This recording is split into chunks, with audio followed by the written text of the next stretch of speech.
Please join me in welcoming Dr. David Montgomery.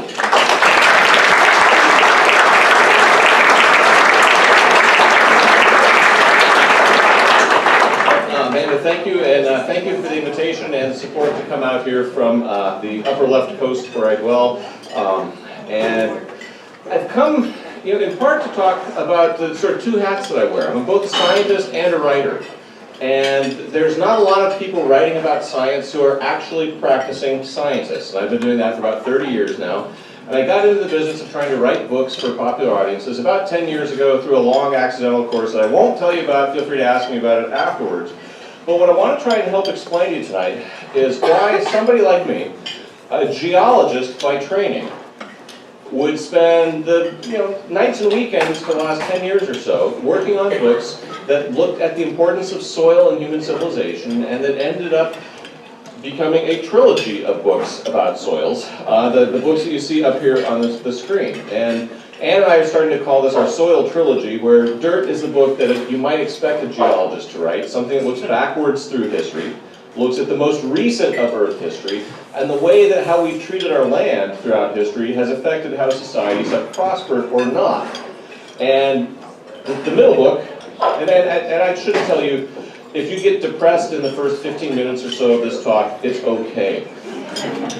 Because if you look back through the history of land management, at sort of the broad scale of what's happened since the last ice age, it can be a very depressing story. And I'll share a bit of those depressing details with you.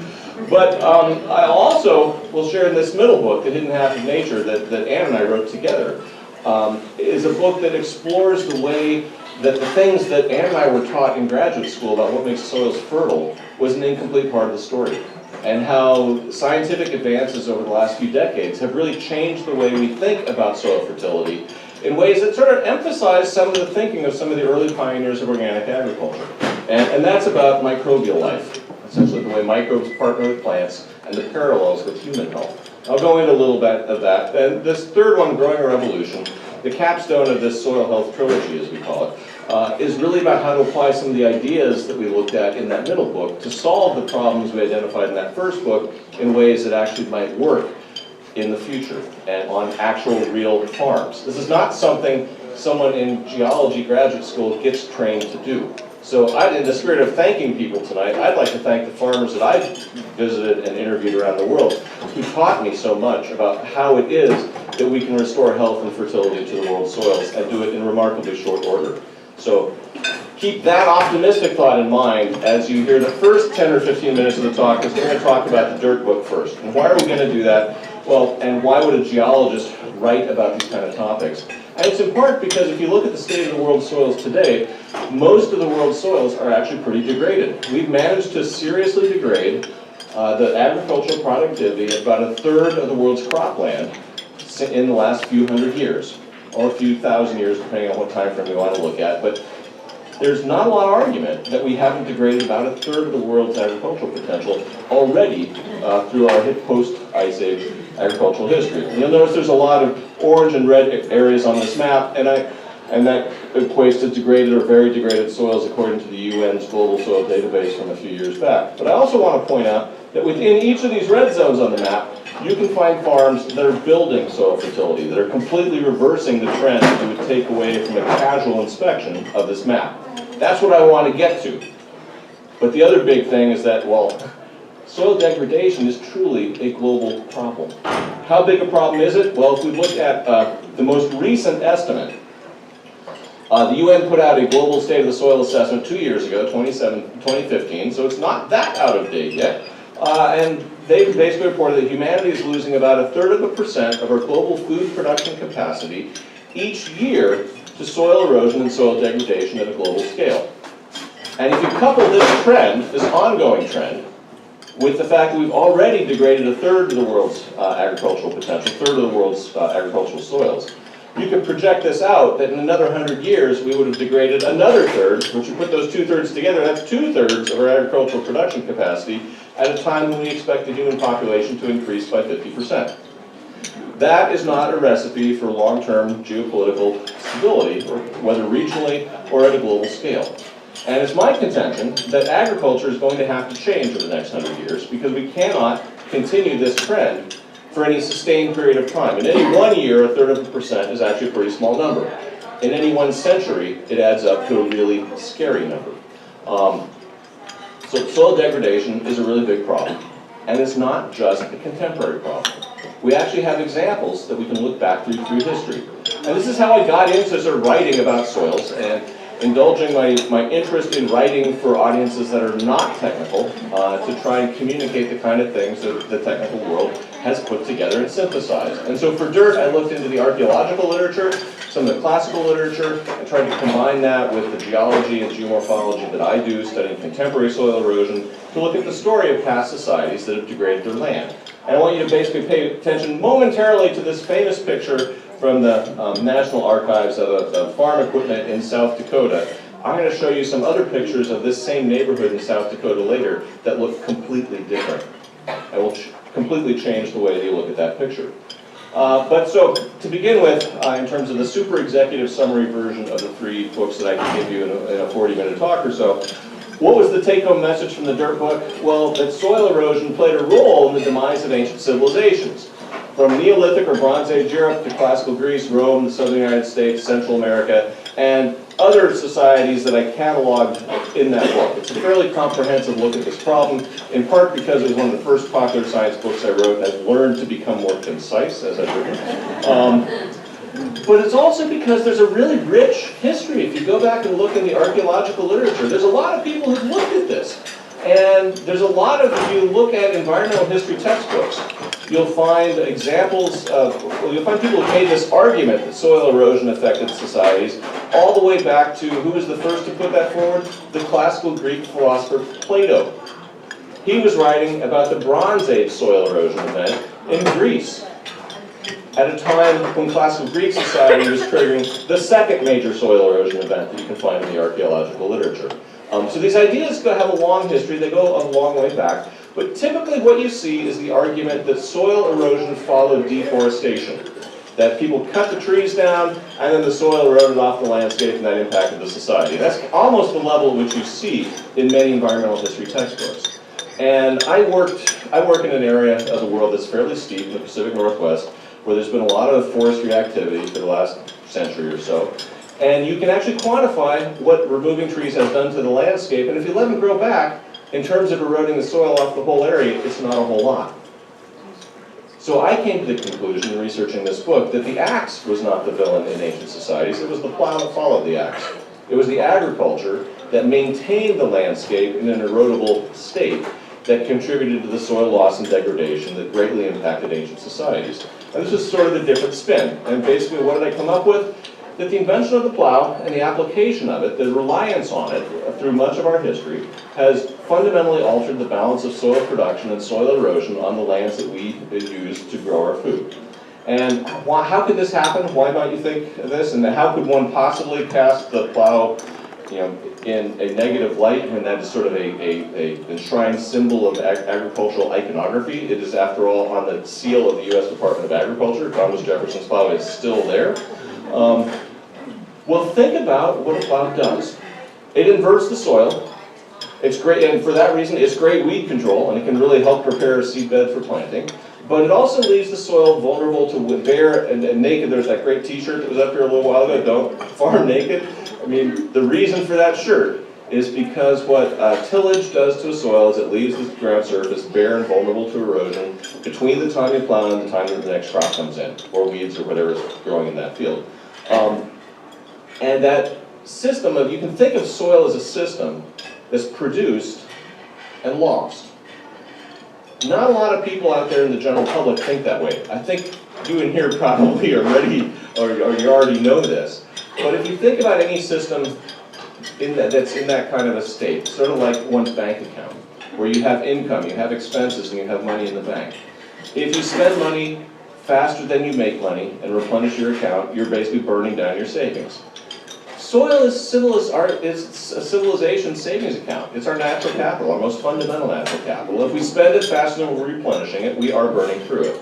And this has happened to society after society. And and the details are all in the dirt book, but this photograph of a winter wheat field in the Palouse region of my home state of Washington really illustrates why a geologist would think this could be a really big deal. You'll notice there aren't any plants that you can see on this wheat field. This is in a region where it was planted in winter wheat. It was a wheat fallow rotation, practiced for the greater part of the 20th century, and it illustrates very nicely the problems with plow-based agriculture.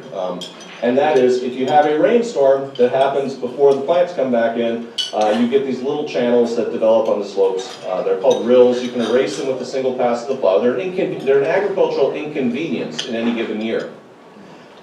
But if those keep happening year after year, they can add up to really big effects. What this shows you is another winter wheat field in the Palouse in eastern Washington, a photograph taken in 1961 by Vernon Kaiser.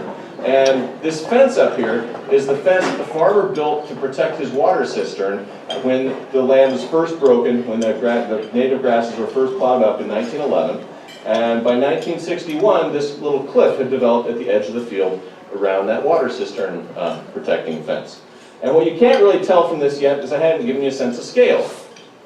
This little black line here from right there to right there, that's a 1 foot increment on a survey rod, a stadia rod, that is sort of washed out in the negative. But with this as an idea for a scale, you can see that this cliff's about 5 feet high, and it formed in about 50 years. Nothing else happened on this field other than it was planted and plowed and then left fallow on this wheat fallow rotation for 50 years. 5 feet of soil erosion in 50 years, that's about a foot every 10 years, that's about an inch every year. There is nowhere on Earth, and I'll show you data in a minute to demonstrate that soils form that fast. Except my wife's garden, but we'll get there. And perhaps your farms and gardens too. But I didn't know about them. In researching this book, I looked at, well, I'll get there. There's another basic historic example that I want to show you, and that's the American Southeast. Basically to illustrate what can you do over an entire region, not just on one corner of one farm around a water cistern, but what can you do what happens when you expose soils to regular erosion faster than they're being formed over multiple centuries. And this shows you the magnitude of historical soil erosion in the Piedmont region of the American Southeast, from Virginia up here down to Alabama down there. That gray noodle is the upland country, the hill country, the Piedmont country. So we're not talking about the coastal plains, not talking about the Appalachians. Why am I not talking about those? Well, because this is the area that, the people whose study I took this from actually studied. And one of the things that as a writer that's very useful are to find people who've done really high quality, peer-reviewed work that you can bring into your argument. And Trimble and Mead worked on this kind of stuff back then. And what did they document? Post-colonial erosion of 4 to 10 inches of topsoil off most of this region and over 10 inches in some portions of it. Now, how big a deal is that? If you go back and read the colonial journals of this area, there are only 6 to 12 inches of fertile black earth covering the subsoil to begin with. So in other words, if we could erode off a third to virtually all of the topsoil across a region that was once one of the breadbaskets of American society, and we could do that in 200 years with plow-based erosion. And most of this happened before we introduced fertilizers and mechanization. If we could do this in a 200-year run at it, what do you think the Romans could have done with an 800-year run in central Italy?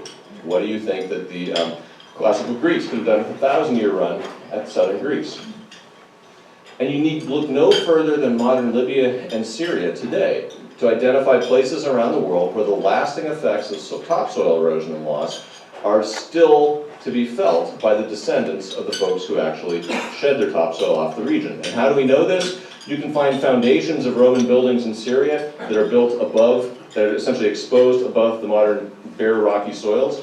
Nobody builds foundations above ground. That's why they're called foundations. They're built below ground. We can document how much of the soil has been stripped off those landscapes. And there's Roman tax records that look at great wheat harvests in areas that today struggle to feed their population and that are a source of perpetual instability. In other words, these problems with soil erosion are not simply academic problems. They matter to societies. And we have to dip into classical literature to actually understand some of them at times. We have to dip into the scientific world, and we have to understand the connection between humans and their landscapes as a coupled system. So what's the magnitude of sort of what's happened if you go to the Piedmont or hill country in the southeast today? This shows you 2 soils. It's from an example from a NOVA special that I worked on a couple years ago called Making North America. I got a call from some of the producers saying that, Dave, We're in final production of the third installment of this three-part series of the geological history of North America, and we just realized we forgot about the soil. What can we do in a couple minutes that would kind of tell the story of soils in North America? And I was like, oh my, that's kind of a tall order for a narrow segment. But I struck on the idea of, well, let's go to a tobacco plantation in that Piedmont Hill Country and go dig some holes and see what's there, given that figure I just showed you of what's been lost. And what this basically shows you is this is the soil in the modern tobacco plantation. You'll notice it looks like a beach sand. It actually is ancient beach sand, but it doesn't have much organic matter. It's got a lot of salts in it. It's kind of crusty. And I basically put that shovelful on a white tablecloth, then went off into the forest next door that had been allowed to revegetate for 100 years. And this is the soil you get there. It's darker. It's full of organic matter. As farmers and soil people, which would you rather be planting in?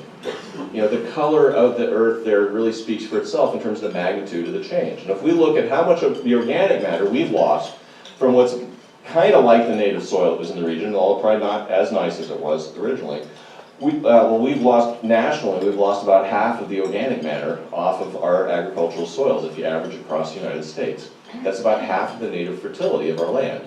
And we've done it in a couple hundred years. Well, of course, I've just shown you anecdotes so far. I haven't shown you data. So I'm going to take a couple minutes and show you some actual data. The scientist part of me is going to come out for a minute. But in researching the dirt book, when I started reading that agricultural literature, putting it together to try and tell the story of ancient civilizations and why soil conservation mattered so much for the longevity and continuity of societies, I decided I really wanted to find out, well, what is the average rate of soil erosion off the world's agricultural fields today? There weren't people running around in Roman times measuring the amount of dirt that was coming off of hillsides, but we have people around the world doing that today. And so I basically went to the library and I started compiling data on both long-term geological erosion rates and agricultural erosion rates. And why did I do the long-term ones, the geological ones? Well, when you have geological time to play with, it's actually a really useful intellectual device. Because if in a natural system, soil erosion happened faster than soil was being rebuilt, you basically strip the planet down to bedrock really fast. Conversely, if soils are being built a lot faster than they were being eroded off, you'd basically bury the world under soil and dead organisms. And what's the fundamental observation that we see? Most of the world's uplands have about 1 foot to 3 feet of soil. If you don't believe me, go check the UN Global Soil Database. That's what it will tell you, an average depth of about 0.7 meters. This planet tends to be covered in soil.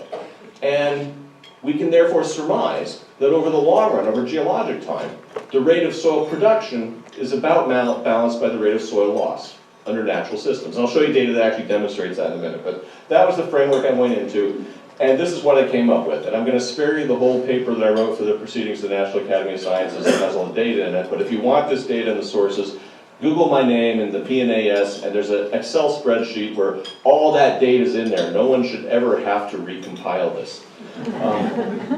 So what did I do? I looked at erosion rates. I found for different types of measurements, shown over here on the left, the average value, the median, so half bigger, half smaller is what I'm showing on the right, and the numbers in parentheses are the number of peer-reviewed studies that I took those numbers from the literature to generate the average for. And basically, the bad news is that red number is a lot bigger than those blue numbers. Well, what are the numbers? The red number is the average erosion rate, globally average, for conventional or plow-based agriculture, and that spans everything from the developing world to high-tech farms in the US, and they're eroding at about 1.5 millimeters per year on average. Now, that might sound like really good news. Why? Well, how fast does 1 millimeter in a year sound? Your fingernails grow 10 times faster than that. It's not a fast rate, unless you're a geologist, in which case it's screamingly fast. And if you look at erosion rates, we're going to skip this no-till one for a minute and just look at erosion rates under natural vegetation, long-term rates of soil production, and long-term rates of geological erosion rate. They're all in the order of, you know, a percent of 1 millimeter a year or so. That's slow enough. It's actually hard to measure. But those numbers aren't all that different. Long-term soil production and soil erosion are roughly balanced, which checks with our observation that Earth is basically typically covered with soil. No-till erosion rates, or erosion rates on farms that practice no-till agriculture or conservation agriculture, as I'll get into later. It's colored blue because it's a lot more like these long-term numbers than that conventional number with the plow. It's a factor of 20 smaller than conventional erosion rates. This is both the good news and the bad news. The bad news, of course, is that this kind of erosion rate at a global scale means that we're losing topsoil at a pace that's not being rebuilt. The good news is that we can practice farming in ways that don't result in erosion at that pace. In other words, the good news, well, I guess maybe the bad news, is that the good news is that this is called alternative agriculture. Let me rephrase that. The bad news is we're not doing this everywhere. And we'll get into a little more about what else I think we need to do to complement that. But you can actually run the significance of this simple global data compilation through the kind of back of the napkin kind of calculation that's very useful to teach graduate students to do. And that is, if you look at that net soil loss, the net soil loss of about 1 millimeter a year, we'll go conservative. I could argue for 1.5 millimeters, just give me 1 millimeter a year. And that explains the erosion of the typical 0.5 meter to 1 meter, 1.5 foot to 3 foot thick hillslope topsoil would only take 500 to 1,000 years. That's right in line with what we saw happen in the Piedmont region. It took a couple hundred years to burn off. That was even a little faster. But this time scale turns out to be approximately the lifespan of most major agricultural civilizations, with a few really big and important exceptions that kind of help prove the point. And what are those? The agricultural civilizations that developed along major river floodplains, places like the Tigris and the Euphrates, places like the Nile, places like the Indus and the Brahmaputra, places like the rivers that drain off the Tibetan Plateau down to lowland China. Why were agricultural societies able to thrive there for thousands of years? What happens on a floodplain? It floods every year. The soil eroded off the uplands ends up fertilizing the floodplain. If you want to look for places that have been destitute after losing their topsoil, look to Ethiopia and Somalia in the headwaters of the Nile. Look to Syria in the headwaters of the Tigris and Euphrates. Look to the Himalaya in the headwaters in southern Tibet, in the headwaters of the rivers that drain through India, and look to the eastern Tibetan Plateau in the rivers of lowland China. Soil erosion, topsoil erosion, in some of those areas have subsidized some of our longest running agricultural experiments. And that's essentially what I was writing about in the dirt book. And as you can kind of see, it's a geologist look backwards with a dip into modern data, because I'm wearing the hats of both a writer and a scientist. And I was and why did I publish the data in the PNAS instead of in the book? I was told that, in terms of a popular science book, no XY plots, no statistics. You can't, people's eyes glaze over when you go there. But I wanted to be sure that the story I was telling and trying to make engaging for non-scientists was actually rooted in what a scientist could defend as a fact-based argument, as something that actually held water as an intellectual exercise. So I tried to publish scientific papers alongside the book. But this also raised the question of, could we actually reverse this historical pattern? And I struggled with this actually for many years. I rewrote the last chapter of the dirt book 3 times before the published version. Why? The first 2 versions were pretty depressing, and I didn't want to write a depressing book, so I struggled with how to write it. I'm really happy to say that the new book, Growing Our Evolution, is fundamentally an optimistic book. I'm a little worried that it took me 10 years to get there, but in between I wrote a book about science and religion, and had other fun things like writing a book with my wife, Anne Buckley. She's a biologist, and we wrote The Hidden Half of Nature together, and it really came out of a realization that grew from our garden. Because the answer to that question of whether or not we could reverse the historical pattern of soil degradation vexed me until I really saw the pace at which she was restoring life and fertility to our yard. Because as I was finishing that dirt book, we bought a house in North Seattle that looks a lot like this place, because it is. And Anne is a gardener. She would always terraform the front yard of any place that we were renting as grad students. And when I got tenure at the University of Washington, we decided, okay, we'll take the leap, we'll buy a house, we'll grow up. And we basically had a side yard that came with the house that once we peeled off what I like to call an old-growth Seattle lawn, which was 6 inches of tangled roots. Nobody had touched it other than mow it for literally 100 years. We peeled that off, and we found that we had this incredibly rich, fertile black earth that a gardener would really, really love to find under the yard. Yeah, no, we had dirt. We basically had what in Seattle is known as till. I know that you probably know till. I like to think of it as nature's concrete. It's not the best stuff to grow anything in. Our lot, that's what we had. There's sand below that, but you can't get down to it. And we did not find a single worm. We did not find a single identifiable life form below that grass mat. I'm sure there are a few bacteria, maybe even a few fungi in there, but we weren't thinking along those lines yet when we were doing this. So we peeled that lawn off and we found that, we have to basically not only plant plants, we have to think about rebuilding the soil. And you could fairly ask why a geologist didn't dig a soil pit in the yard of the house he was thinking to buy in Seattle, and for that I have absolutely no defense. Oh, and then also, just in your mind's eye, keep the neighbors back there in mind, though I think I'll show a slide of that again in a minute. So what did we do? Well, I married a biologist. And if you think about what makes fertile soil, it's the marriage of geology and biology.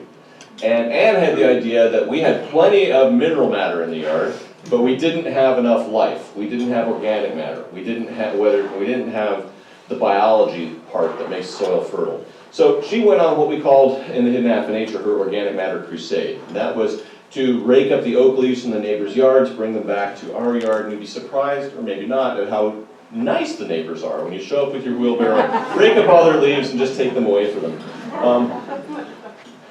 Then they come back a few years later and go, wow, what did you do to your garden? We went to the coffee shops in our neighborhood that put out their coffee grounds out behind each day in their garbage area behind the place, and they encouraged gardeners to come and take them away so they don't have to throw them away.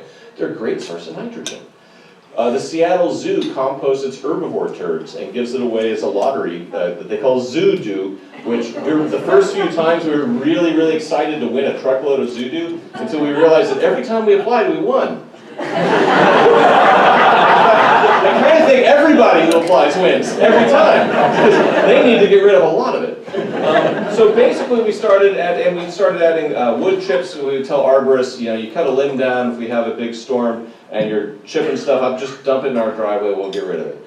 We composted and mulched our yard intensively. And after about 5 years, Ann and I started noticing that our soil was changing and changing radically and changing for the better. That's when I started digging soil pits in the yard, when I started actually seeing it change. And the basic lesson is that we can build soil really fast. This shows you a pit that we dug about 5 years in, so only 5 years after we peeled that lawn off and started adding wood chips and leaves and organic matter to the soil. Ann's pruning shears are there for scale. Our glacial till, as you still see down there, we didn't rototill, we didn't churn anything up, we didn't disturb the soil, we just kept adding organic matter, and it would disappear within a few months, so we'd add some more. Figured if the soil was hungry, we'd keep feeding it, see what happened. And you'll notice that the plants go down, roots basically go sideways at the till, but what's this stuff? We have about 2 inches of halfway decent soil in 5 years that simply was not there when we peeled the lawn off and started. And we started to realize that, wow, we're making soil faster than nature could. Because 2 inches in 5 years, that's 4 inches in a decade, that's more than a meter a century. And with those numbers I was showing you before in terms of the pace at which nature naturally builds soils, this is orders of magnitude off the charts. And this started Ann and I both thinking, wow, could we actually work with nature to actually accelerate soil building processes in ways not only that would influence our yard, but influence farms around the world and reverse that long-term problem of soil degradation. And this got us starting to think, well, how did it actually work? And this shows you the soil that we started with, sort of a direct comparison. Soil that we started with in my right hand, soil that we have now in my left hand. We started with soil that had about 0.5% of organic matter. Today it's up to about between 8 and 10% depending on where you measure it in the yard. And this is in a little more than a decade. It's not quite 1% a year an increase. And we've gone from being a place that was a net importer of organic matter to now we're a net exporter. We're growing more than we can actually compost and mulch on site. But I could talk more about that later. This is sort of, it shows you a bit of what's happened to the garden. We're happy to say that we're no longer watching the neighbors' kids grow up. They're lovely people, but they're better on the other side of a green fence. And the explosion of life above ground that accompanied the restoration of soil fertility below ground was really pretty astonishing to me. And one of the fun facts that we noticed that we wrote about in the book is that the order in which we saw life come back to our yard mirrors the order in which life evolved on Earth. Now, I'm not arguing that succession works that way in all cases, right? That's an ecologically naive thing to say. But it really struck a chord with me to think, wow, nature kind of assembles itself from the bottom up, because what was happening in our yard was that all that organic matter was being consumed by microbial life and being repurposed and recycled into the nourishment that could feed new generations of life. And this, in looking into that question of what was happening in our yard that allowed the development of soil fertility that fast, led Ann and I to the world of the rhizosphere and the microbiome around plant roots. These are not things we were trained in when we studied soil science in graduate school. Biology was kind of sort of mentioned a little bit, but always on the side. And discovering two sort of key facts really opened our eyes to the importance of the microbial life in the root zone of plants for not just our garden, but opened the door to thinking about agriculture globally. And that was twofold, that this rhizosphere, this zone filled with life around the root zone of the plants, is one of the most life-dense areas on the planet. The abundance of bacteria and fungi around plant roots is just off the charts in terms of if you go away from plants. And it's not because all that soil life is there to attack the plant. We also learned that plants are pushing out up to 30 or 40% of the material they photosynthesize out through their roots in the form of what are called exudates. And what are exudates? Sugars. Simple sugars, complex sugars. Proteins. Last spring, a paper came out with people documenting that plants are pushing lipids, fats, out of their roots. What are carbohydrates, proteins, and lipids? That's dinner. It's what we just ate. It's food. When we learned that plants are spending an inordinate amount of their energy budget actually pushing food out into the soil, it helped explain to us why there's so much life around the root zone of plants. Because plants are setting the buffet table for microbial life in the soil. And this other observation, to pair that with another observation, which is that mycorrhizal fungi are intertwined with the roots of the oldest plant fossils that we have on this record of. You kind of go, wait, if plants were feeding pathogens, it wouldn't have lasted for 450 million years as a strategy. But the partnerships between microbial life and plants go back to the very dawn of plants colonizing the continents. And why is that? It's because there's an exchange going on. When Ann and I call the original underground economy, and because yes, we do like stupid puns. That rhizosphere is a biological bazaar where microbes and plants are trading nutrients and metabolites and exudates. The plants are pushing exudates out of their roots. Those exudates only make it about 1 millimeter to 1 centimeter away from the root tip before they get consumed by something. There's so much life living around the roots that whatever you push out of the roots, it gets eaten. And what do life forms do with what they eat? They metabolize it. They convert it into other things. And with microbes, those metabolites are things like plant growth promoting hormones. Things like nutrient-dense packets of soluble material that the plants can then take back up. The microbial life in the rhizosphere will actually help solubilize mineral elements, or mineralize in the vernacular elements that are actually out in the soil, make them plant available.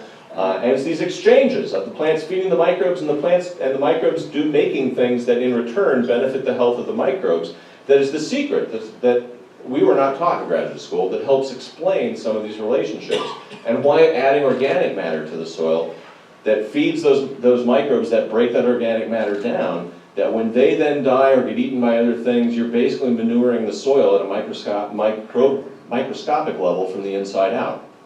And that's sort of nature's recipe for fertilization and for recycling the things that were once alive back into things that can continue to grow.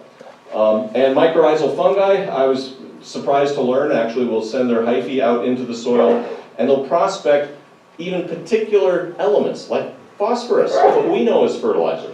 There's mycorrhizal fungi that will specialize in going and getting phosphorus and bringing it back to a plant root and in effect exchanging it for sugar. The plants are feeding the microbes and the microbes are doing things that help to maintain the health and viability of the plants.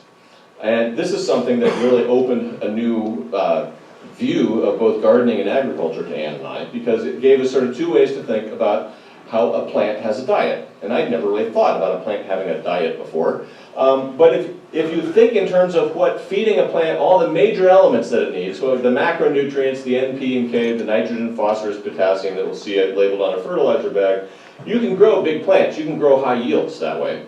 But what happens? You don't get as much of a root zone, you don't get as much investing in roots, and plants don't invest as much in pushing out exudates into the soil because they're already growing big with the macronutrients that they need. If you push less exudates out of the soil, you get fewer beneficial microbial metabolites, you have different, not necessarily less microbial life, but a different community structure in the soil, which supplies fewer micronutrients back to the plant. In terms of a soil that's grown in sort of what you might call this, what I might rename the soil health diet, if you're growing plants in a healthy, fertile soil with lots of organic matter and soil life, you'll be getting enough major elements to grow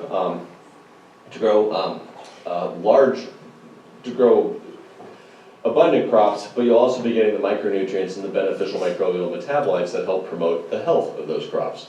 And so this sort of simple framing of these two kinds of diets for plants helps explain the observation that in the 20th century, the need and demand for pesticides went through the roof after we started relying on fertilization with just a couple key macronutrient elements. Why? Because for any of you Star Trek fans, we basically got our plants to lower their shields. We took their defensive system down. The defensive systems they evolved with, or their ancestors evolved with, and then we modified through breeding, really changed. This got us thinking about sort of different ways of thinking about soil and soil life, and it made us wonder, about rebuilding soil fertility at a large scale on farms. Could you take the kind of practices that we were using in our yard to rebuild the fertility of it and apply them on farms? And that's a bit of a stretch to think that you could just get enough wood chips and Zoodoo to re-fertilize Iowa. But in terms of the 40,000 foot view of it, of what are the common principles, how might it work, could we restore this, and why? Well, if we think about how we're going to feed a post-cheap oil and fertilizer world, how we're going to feed that world of 2100 or 2200 a century or two from now, let alone in a few decades, we've got to basically rethink what we rely on for agriculture if we're going to be able to pull that off, especially given the rate that we're degrading soils today at a global pace. This led me to think of, okay, I'm a geologist, I'm not a farmer, I'm not an agronomist. How would we sort of figure out how this might apply to farms around the world? And so I basically went and I interviewed farmers who'd already done it. Figured that if people have already rebuilt the fertility of their farms, they'll have a perspective that would be very useful to learn. And so I went around the world interviewing farmers across North America, Central America, and in Africa, and asking the questions of, well, how did you rebuild your soil fertility? What did you do? What were your practices? And I wrote that up in Growing Revolution in terms of what are the connections, what are the principles? And basically, what I saw was that adopting the principles of conservation agriculture, farmers could match or exceed conventional yields using a lot less oil and chemical inputs. They could rebuild the health and fertility of their soil and do so in a way that actually made sense economically for them. So what are these principles of conservation agriculture? They really boil down to three things. Don't disturb the soil so much. So that means minimum tillage or minimal disturbance or no-till, direct planting of seeds. So not as much disturbance of the soil. Maintain a permanent ground cover. Retain crop residues and include cover crops and rotations, particularly planting legumes. And diversifying crop rotations, growing more than one or two things, and particularly getting up to 3 or 4 things in a rotation. That this combination was the combination of practices that the farmers that I met who had restored fertility to the land in surprisingly short order, on the course of years to decades, not the centuries to millennia that I would have thought when I started on all this. This boils down to the commonalities. Now, these are fairly high-level general principles. The actual practices that farmers used in Ghana, say, versus the Dakotas were completely different. And so in thinking about how to apply this kind of thinking to this region, for example, would take experimentation, would take trying things out, trying to figure out what the methods are that would actually work for the kinds of crops, the kinds of tools, the kinds of climate and weather that are in different regions around the world. But I think that these general principles work for a very simple reason. They cultivate the beneficial soil life in the soil. They put those trillions of microorganisms that work in the soil really at work for us. rather than trying to work against them. Now, what does that look like? When I speak to non-farming audiences, I like to basically show a bit of agricultural equipment in terms of a no-till planter here. This is an Ohio farmer, David Brand, showing his no-till planter that basically cuts a little trench through the soil and the residue from last year, drops a seed in it, then the little closing wheels closes it up. I don't want to endorse this as the method that would work everywhere, but what I do want to show you is that this is a freshly plowed field that I just followed behind him as he was, I said freshly plowed, freshly planted field. Whoop. Oops, get rid of that. And the thing that I want to point out is how different that looks from a freshly plowed field. It's covered with a mat of vegetation. Think what a raindrop falling on that would do relative to one falling on that field that I showed you in the Palouse earlier that had been completely drilled by the first rainstorm after plowing.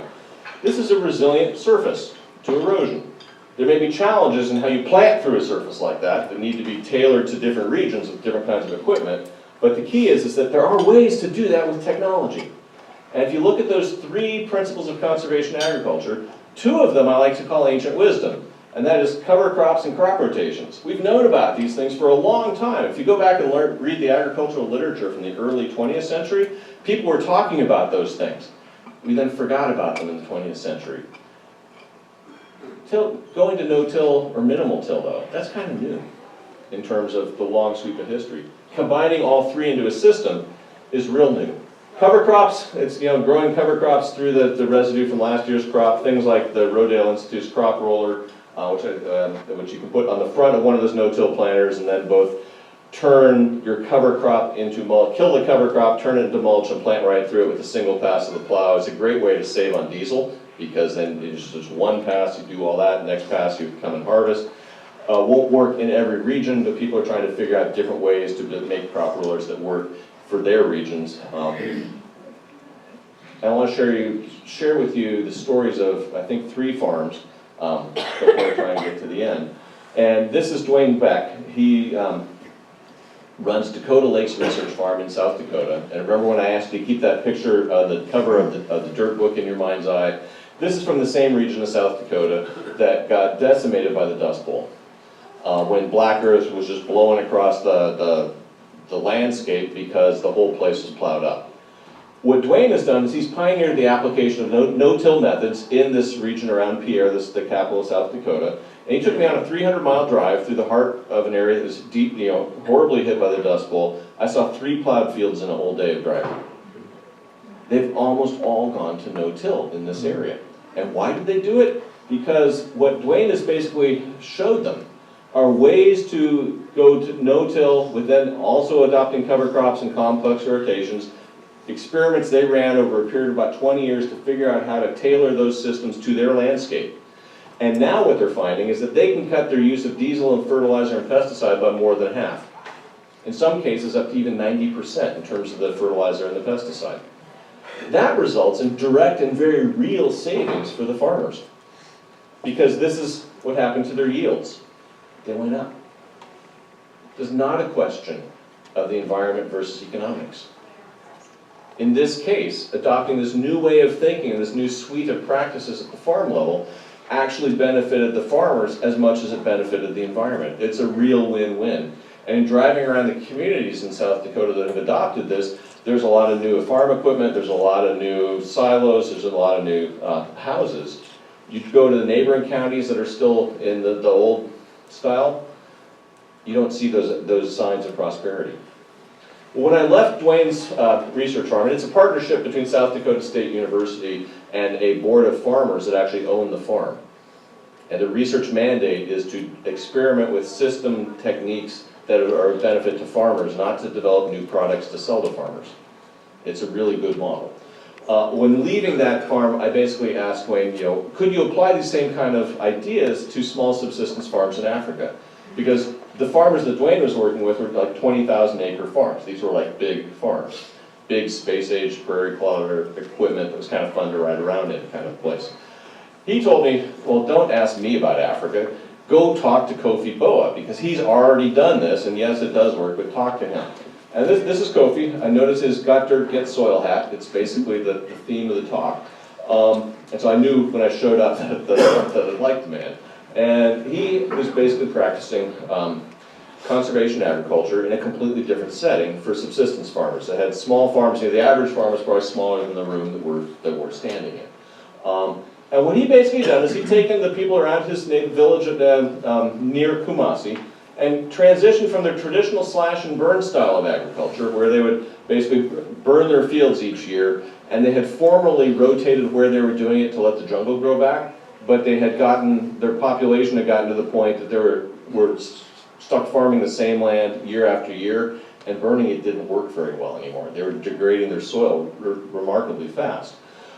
He took them straight to the no-till with cover crops and a diversity of crops within a single generation, completely skipping over the Green Revolution. What happened? They shut erosion off, cut it down by a factor of 20. What happened to their yields? Their corn yield tripled and their cowpea yield doubled. That's as good as the Green Revolution did in other parts of the world. This was done without chemical inputs. In fact, it was done by limiting them, simply changing the way they were thinking about the soil and changing the way they were practicing by stopping plowing, always keeping the ground covered with cover crops, and planting a diversity of crops. They would have up to as many as 8 crops in the same field at one time. This obviously might not work on very large farms in different parts of the world, but it's the principles here that I'm speaking to. And they were transformative for the subsistence scale economics of the farmers in and around the village where he was at. The 2 other farmers I want to mention are Gabe Brown in North Dakota and David Brandt over there from Ohio. These guys both raise livestock on their farms. Gabe is doing a lot of work to reintegrate cattle into cropping and using cattle as a tool of soil restoration, which before I went and visited his farm I would have told you was not possible, because I had studied cattle grazing as a means of gully formation in California, where I went to graduate school. And I can guarantee you there that the gullies of the California coastal hills were formed by dairy grazing in the late 19th century. They've got that nailed about a 20-year period. I was thinking cows equal erosion, cows bad. Gabe basically showed me how he could use cattle with a whole different style of grazing, what's known as intensive rotational grazing, where he moves his cattle in small bunches around the prairie. He used that as a tool to restore the native prairie grasses and restore the soil. And I'll show you some slides of his soil in a minute. But he changed my mind about cattle to think that, wow, the problem is not cows. The problem is how we raise the cows, how we manage the cows. David Brandt also has livestock on his farm, but you can't see them. They're invisible, they're microscopic. They're below ground. He feeds them radishes. He feeds them cover crops. He's a conventional corn and, not conventional, he's a corn and soy farmer, commodity corn and soy farmer. That's what he sells off of his farm. But he grows a lot more than that. He also grows a lot of radishes, and he grows cover crops and mixes up to about 12, I think he even has experimented up to 18 different species at a time. Sort of growing a prairie mix, if you will.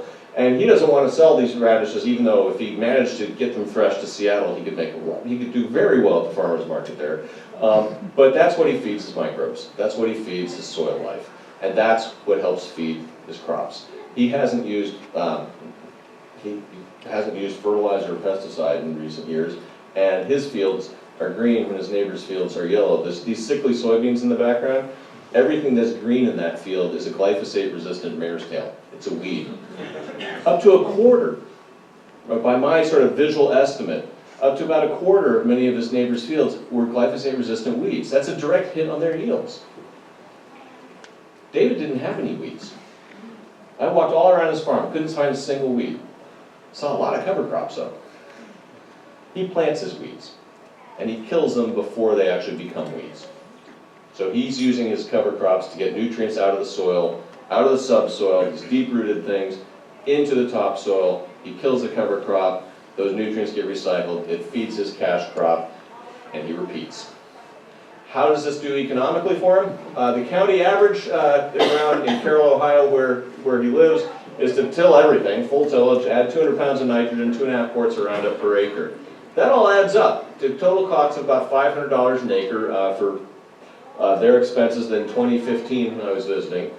The county average corn yield is about 100 bushels per acre, and at $4 a bushel, that means that the average farmer was losing $100 an acre. Even a geologist can tell you that that's a bad business model. And we're notoriously bad businessmen.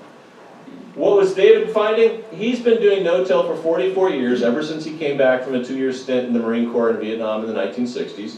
And he started no-till for economic reasons rather than any other reasons. He liked what it was doing to his soil.